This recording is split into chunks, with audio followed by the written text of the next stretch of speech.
Assalomu alaykum, hurmatli tomoshabinlar. Agar siz pensiyada bo'lsangizmi yoki yaqinlaringiz pensiyada bo'lsa, bu video siz uchun nihoyatda muhim. Chunki bir maygacha sizga tegishli bo'lishi mumkin bo'lgan ba'zi to'lovlar haqida gaplashamiz. Bu to'lovlar, ayniqsa hozirgi qiyin iqtisodiy sharoitlarda, ko'pchilikning moddiy ahvolini sezilarli darajada yaxshilashi mumkin. So'nggi paytlarda pensiya va nafaqalar bo'yicha turli mishmishlar, noto'g'ri ma'lumotlar tarqalmoqda. Shuning uchun biz bugun rasmiy ma'lumotlarga asoslanib, bu masalaga to'liq oydinlik kiritamiz. Sizning savollaringizga javob berishga harakat qilaman va qanday yo'l tutishingiz kerakligini tushuntiraman. Shu sababli videoni oxirigacha diqqat bilan ko'ring. Birorta ham muhim ma'lumotni o'tkazib yubormaslik uchun kanalimizga hoziroq obuna bo'lishni unutmang va albatta ushbu videoga like bosing. Muammoning mohiyati. Avvallari pensiya tizimida qo'shimcha to'lovlar masalasi ancha murakkab edi. Ko'pincha bunday to'lovlar faqat ayrim toifadagi fuqarolarga, masalan, Ikkinchi jahon urushi qatnashchilari yoki nogironligi bo'lgan shaxslarga berilar edi. Bu to'lovlar ham juda kam miqdorda bo'lib, odatda maxsus bayramlar arafasida bir martalik yordam sifatida ajratilardi. Boshqa pensiyachilar esa, agar ular juda og'ir moddiy ahvolda bo'lmasa, bunday qo'shimcha ko'makdan mahrum edilar. Ariza topshirish jarayoni ham murakkab bo'lib, ko'p vaqt va hujjat talab qilardi. Ko'p hollarda pensiyachilar o'zlariga tegishli bo'lishi mumkin bo'lgan to'lovlar haqida hatto bilmasdilar ham.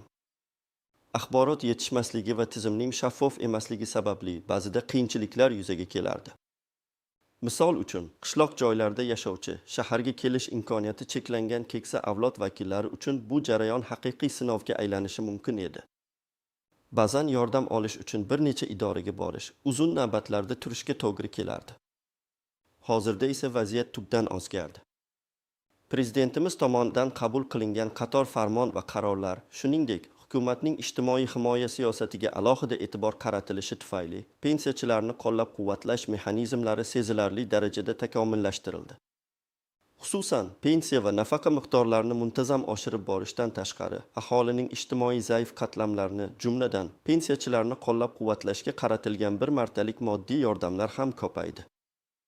Endilikda pensiya jamg'armasi va mahalla va oilani qo'llab-quvvatlash vazirligi hamkorligida ko'plab to'lovlar avtomatik tarzda, ortiqcha sarsonsiz amalga oshirilmoqda.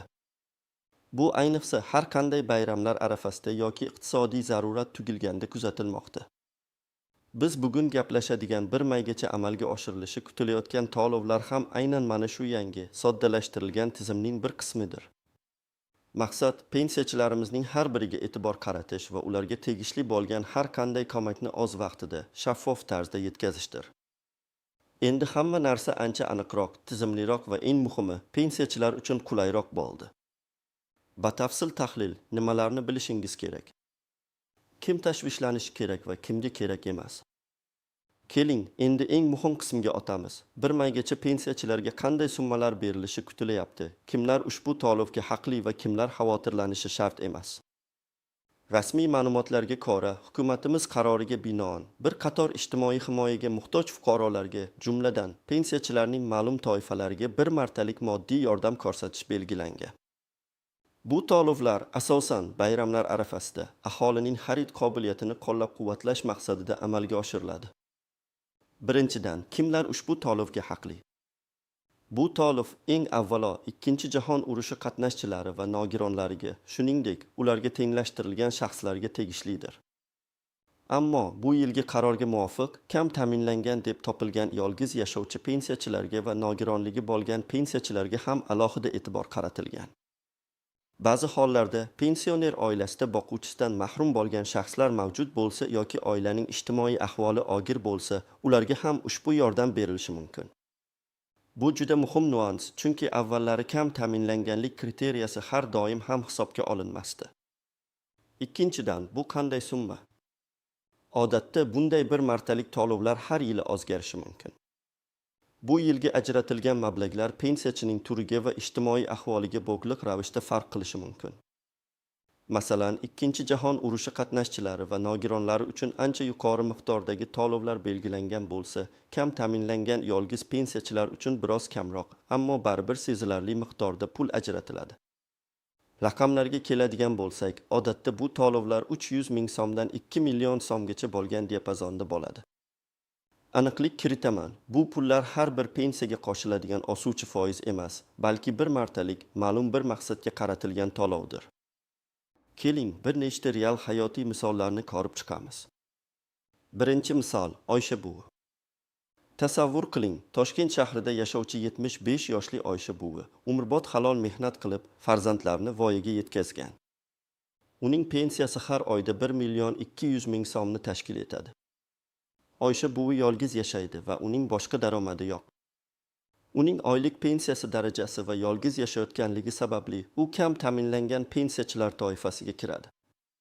Rasmiy qarorga binoan unga bir maygacha 500 ming so'm miqdorida bir martalik moddiy yordam ajratilishi kutilmoqda. Bu uning uchun dorilar, oziq-ovqat yoki mayda ro'zg'or ehtiyojlarini qoplashda katta yordam bo'ladi. Avvallari Oysha buvi bunday yordamni olish uchun ariza yozishi, ma'lumotnomalar yig'ishi kerak bo'lardi. Endilikda uning holati pensiya jamg'armasi va mahalla tizimi orqali avtomatik ravishda aniqlanib, pul bevosita uning bank kartasiga yoki pochtacha orqali yetkazib beriladi.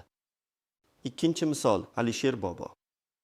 Farg'ona viloyatida yashovchi 90 yoshli Alisher bobo Ikkinchi jahon urushi qatnashchisi. U nogironlik pensiyasini oladi. Uning oylik pensiyasi 1 million 500 ming so'm atrofida. Uning holati alohida himoya ostida bo'lgan toifaga kiradi. Bu turdagi shaxslar uchun odatda eng yuqori miqdorda moddiy yordam belgilanadi. Masalan, Alisher boboga 1 million 500 ming so'm miqdorida bir martalik to'lov berilishi kutilmoqda. Bu mablag' uning salomatligini mustahkamlash, zaruriy tibbiy xizmatlar uchun yoki uydagi sharoitlarni yaxshilash uchun juda asqotadi. Bu kabi to'lovlar umrining oxirigacha yurt uchun xizmat qilgan insonlarga davlatimizning yuksak ehtiromini bildiradi. Uchinchi misol, Gulnora opa. Qarshi shahrida yashovchi 60 yoshli Gulnora opa yoshga doir pensiya oladi.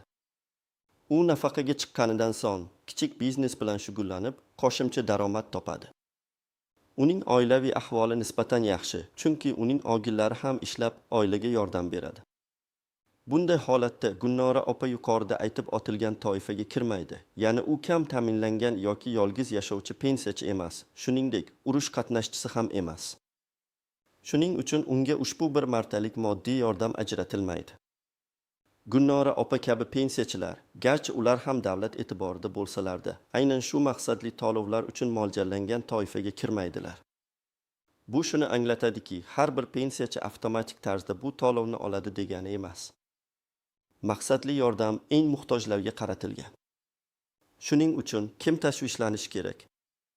Agar siz yuqorida sanab o'tilgan toifalar, ya'ni Ikkinchi jahon urushi qatnashchisi, nogironligi bo'lgan shaxs, yolg'iz yashovchi kam ta'minlangan pensiyachi yoki oilaviy sharoiti og'ir bo'lgan pensiyachi bo'lsangiz, demak sizga bu to'lov tegishli bo'lishi ehtimoli juda yuqori. Kimga tashvishlanishning keragi yo'q. Agar siz umumiy pensiyada bo'lsangiz, lekin yuqoridagi ijtimoiy zaif toifalarga kirmasangiz va sizning moddiy ahvolingiz nisbatan yaxshi bo'lsa, sizga ushbu bir martalik to'lov ajratilmasligi mumkin. Bu davlatning budjet mablag'laridan eng ehtiyojmandlarga ustuvor yordam ko'rsatish siyosatining bir qismidir. Istisnolar, tuzoqlar va noaniq nuanslar. Har qanday qoida kabi, bu to'lovlarning ham o'ziga xos istisnolari, e'tibor berish lozim bo'lgan tuzoqlari va ko'pincha e'tibordan chetda qoladigan noaniq nuanslari bor. Ularni bilish sizni ortiqcha sarsongarchilikdan va xatarlardan himoya qiladi. Istisnolar: kimlar ushbu to'lovdan mahrum bo'lishi mumkin? Birinchidan, agar siz pensiya oluvchi bo'lsangiz, lekin doimiy ravishda chet elda yashasangiz va bu haqda pensiya jamg'armasiga xabar bermagan bo'lsangiz, sizga ushbu to'lov ajratilmasligi mumkin. Davlat mablag'lari respublika ichidagi fuqarolarimizga qaratilgan. Ikkinchidan, agar siz yaqinda pensiyaga chiqqan bo'lsangiz va sizning shaxsiy ma'lumotlaringiz hali pensiya jamg'armasi va tegishli ijtimoiy himoya tizimlarida to'liq yangilanmagan bo'lsa, ba'zi texnik uzilishlar sababli to'lov kechikishi yoki birinchi bosqichda berilmasligi mumkin. Bunday holatlarda biroz sabr qilish yoki keyinroq murojaat qilish zarur. Uchinchidan, agar pensiya to'g'risidagi ma'lumotlaringizda xatolar yoki nomuvofiqliklar mavjud bo'lsa, masalan, familiyangiz o'zgargan, ammo bu haqda ma'lumotlar bazasida aks etmagan bo'lsa, to'lovni olishda muammolar yuzaga kelishi mumkin. Bu juda kam uchraydigan holat bo'lsa-da, ehtimolini inkor etib bo'lmaydi. Tuzoqlar, firibgarlardan ehtiyot bo'ling. Afsuski, har qanday yangilik va ijtimoiy dasturlar firibgarlar uchun oltin koni bo'lishi mumkin.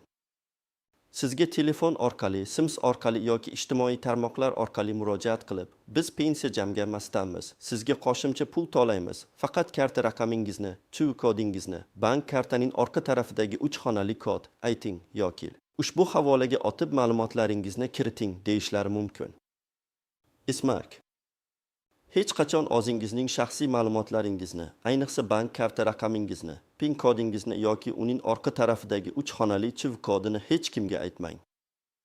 Davlat idoralari hech qachon sizdan bu kabi maxfiy ma'lumotlarni so'ramaydi. Agar shunday xabarlar kelsa, darhol ularni bloklang va hech qanday ma'lumotni kiritmang. Barcha rasmiy ma'lumotlar faqat pensiya jamg'armasining rasmiy veb-sayti, Halk bankining rasmiy sahifalari yoki ishonch telefonlari orqali e'lon qilinadi. Firibgarlar, shuningdek, eshiklaringizga kelib, o'zlarini ijtimoiy himoya xodimlari deb tanishtirib, pul olishga urinishlari ham mumkin. Bunday hollarda ularning hujjatlarini talab qiling va mahallangiz mutasaddilari yoki huquqni muhofaza qilish organlariga xabar bering. O'zingizni va yaqinlaringizni himoya qiling. Noaniq nuanslar. Avtomatik to'lovlar va murojaat qilish zarurati. Ko'pgina hollarda ushbu bir martalik to'lovlar avtomatik tarzda amalga oshiriladi. Ya'ni, agar siz yuqorida sanab o'tilgan toifalarga kirsangiz, sizdan hech qanday ariza yoki hujjat talab qilinmaydi. Pensiya jamg'armasi va mahalla va oilani qo'llab-quvvatlash bo'limlari o'z ma'lumotlar bazalari asosida barcha ma'lumotlarni tekshirib, to'lovni amalga oshiradi. Biroq, shunday holatlar ham bo'lishi mumkinki, ba'zi bir noyob sabablarga ko'ra sizning ma'lumotlaringiz tizimda to'liq aks etmasligi yoki yangilanmasligi mumkin. Bunday vaziyatlarda, agar bir maydan keyin ham to'lov kartangizga tushmasa yoki sizga pochta orqali yetkazilmasa, o'zingiz tegishli idoralarga murojaat qilishingizga to'g'ri keladi. Boshqa imtiyozlarga ta'siri. Ko'pincha pensiyachilar, bu bir martalik to'lov mening asosiy pensiyam yoki boshqa imtiyozlarimga ta'sir qilmaydimi deb tashvishlanadilar. Ishonch bilan aytishim mumkinki, bu bir martalik moddiy yordam sizning doimiy pensiya miqdoringizga yoki boshqa ijtimoiy imtiyozlaringizga mutlaqo ta'sir qilmaydi. Bu alohida ajratilgan mablag' bo'lib, sizning doimiy daromadingizdan mustaqil hisoblanadi. To'lov usullari. To'lovlar odatda sizning pensiyangiz qaysi usulda kelayotgan bo'lsa, o'sha usulda amalga oshiriladi. Agar siz bank kartangizga pensiya olsangiz, qo'shimcha to'lov ham kartangizga tushadi. Agar pensiyani pochtachi orqali yoki Halk banki kassalaridan naqd pulda olsangiz, bu to'lov ham xuddi shu tarzda yetkazib beriladi. Bu pensiyachilar uchun qulaylik yaratish maqsadida qilinadi. Amaliy maslahatlar, tomoshabinlar nima qilishlari kerak? Aziz tomoshabinlar, endi eng muhim savollarga javob beramiz. Bu to'lovlarni olish uchun siz nima qilishingiz kerak? Qanday qadamlarni bosib o'tishingiz lozim? Men sizga aniq, tushunarli ko'rsatmalar beraman. Birinchi qadam, o'z eligibilitingizni tekshiring. Eng avvalo, siz o'zingizning yuqorida sanab o'tilgan toifalarga kirishingizga ishonch hosil qiling. Ya'ni, siz Ikkinchi jahon urushi qatnashchisi, nogironligi bo'lgan shaxs, yolg'iz yashovchi kam ta'minlangan pensiyachi yoki og'ir ijtimoiy ahvoldagi pensiyachimisiz? Agar ha bo'lsa, sizga ushbu to'lov tegishli bo'lish ehtimoli yuqori. Bu ma'lumotlarni qayerdan bilasiz? Odatda, pensiya jamg'armasi va mahalla va oilani qo'llab-quvvatlash bo'limi sizning holatingiz haqida ma'lumotlarga ega. Shuningdek, sizning mahallangizdagi ijtimoiy xodimlar ham bu borada ma'lumot bera oladilar. Ikkinchi qadam, agar to'lov bir maygacha kelmasa, nima qilish kerak? Keling, siz belgilangan toifalarga kirasiz, lekin bir maydan keyin ham kartangizga pul tushmadi yoki pochtachi yetkazib bermadi deb tasavvur qilamiz. Bunday holatda xavotirlanishga shoshilmang. Avvalo, bir necha kun kutib turing, chunki texnik sabablarga ko'ra to'lovlar biroz kechikishi mumkin. Agar bir hafta ichida ham pul kelmasa, quyidagi idoralarga murojaat qilishingiz kerak. 1. Mahallangizdagi mahalla va oilani qo'llab-quvvatlash bo'limiga boring. U yerda ijtimoiy xodimlar sizning ahvolingizni va to'lov holatini tekshirib berishlari mumkin. Ular sizning ma'lumotlaringizni tizimda yangilashga yordam berishi yoki tegishli pensiya jamg'armasi bo'limiga yo'naltirishi mumkin. Bitti. Pensiya jamg'armasining hududiy bo'limiga murojaat qiling. Bu eng asosiy idora hisoblanadi. U yerda sizning pensiya dosyangizni tekshirib, nima sababdan to'lov amalga oshirilmaganligini aniqlashadi. Ko'p hollarda kichik bir texnik xatolik bo'lishi mumkin. Uni tezda tuzatishadi. 3. Halk bankining eng yaqin filialiga boring. Agar siz pensiyani bank kartasiga olsangiz, to'lovning kelib tushishi holatini bank xodimlari ham tekshirib berishlari mumkin. Ba'zan bank tizimida ham kichik uzilishlar bo'lishi mumkin. 3-qadam, murojaat qilish zarur bo'lsa, qanday hujjatlar kerak bo'ladi? Yuqorida aytib o'tganimizdek, aksariyat hollarda bu to'lovlar avtomatik tarzda amalga oshiriladi. Ammo agar sizga murojaat qilish zarurati tugilsa, masalan, to'lov kelmadi va tekshiruvdan so'ng sizga ariza yozish tavsiya qilindi, odatda quyidagi hujjatlar talab qilinadi. 1. Pasportingiz asl nusxasi va nusxasi. 2. Pensiya guvohnomangiz asl nusxasi va nusxasi. 3. Bank karta raqamingiz, agar to'lov kartaga tushishini istasangiz. 4. Ba'zi hollarda, agar sizning kam ta'minlanganligingiz haqida ma'lumot tizimda yangilanmagan bo'lsa, mahalladan olingan kam ta'minlanganlik to'g'risidagi ma'lumotnoma agar talab qilinsa. Lekin oxirgi paytlarda bu ham avtomatlashmoqda. 5. Pensiya jamg'armasi yoki mahalla va oilani qo'llab-quvvatlash bo'limida beriladigan ariza namunasi. Siz ushbu arizani joyida to'ldirishingiz mumkin. Arizada sizning to'lovni olmaganingiz va uni berishni so'rashingiz yoziladi. 4-qadam, murojaat qilishning oxirgi muddati. Rasmiy ravishda bu to'lovlar 1 maygacha amalga oshirilishi belgilangan. Bu siz to'lovni shu sanagacha olishingiz kerakligini anglatadi. Agar 1 maydan keyin to'lov kelmasa va siz murojaat qilmoqchi bo'lsangiz, imkon qadar tezroq, ya'ni may oyining 1-yarmida murojaat qilishingiz tavsiya etiladi. Chunki har qanday ijtimoiy dasturlar uchun ma'lum bir muddat belgilanadi va bu muddatdan keyin murojaatlar ko'rib chiqilmasligi mumkin. Shuning uchun kechiktirmang. Yodda tuting, har doim rasmiy manbalarga ishoning. Ya'ni pensiya jamg'armasining rasmiy veb-sayti, prezident portalining yangiliklar bo'limi, hukumat portali, ishonch telefonlari va mahalliy davlat idoralari. Ijtimoiy tarmoqlardagi tasdiqlanmagan xabarlar va mishmishlarga ishonmang. Ma'lumotlarni bevosita tekshirib ko'ring. Xulosa va yakuniy chorlov. Hurmatli tomoshabinlar, bugungi videomizda biz 1 maygacha pensiyachilarga ajratilishi kutilayotgan moddiy yordam summalari haqida batafsil ma'lumot berdik. Biz avvalgi tizim qanday bo'lganini, hozirda qanday o'zgarishlar yuz berganini, kimlar ushbu to'lovga haqli ekanligini misollar bilan tushuntirdik. Shuningdek, istisnolar, firibgarlik tuzoqlari va ahamiyat berish lozim bo'lgan noaniq nuanslar haqida ham gaplashdik. Eng muhimi, sizga qanday amaliy qadamlarni bajarish kerakligi bo'yicha aniq ko'rsatmalar berdim. Unutmang, davlatimiz har doim ijtimoiy himoyaga muhtoj fuqarolarni, ayniqsa keksa avlod vakillarini qo'llab-quvvatlashga intiladi. Bu bir martalik to'lovlar ham ana shunday e'tibor va g'amxo'rlikning yorqin namunasidir. Bu mablag'lar sizning turmush sharoitingizni biroz bo'lsa-da yaxshilashga yordam beradi degan umiddaman. Agar sizda ushbu to'lovlar bo'yicha yana savollar bo'lsa, ularni izohlarda yozib qoldiring. Men va jamoamiz ularga javob berishga harakat qilamiz. Videomiz siz uchun foydali bo'lgan bo'lsa, albatta like bosing va kanalimizga obuna bo'lishni unutmang.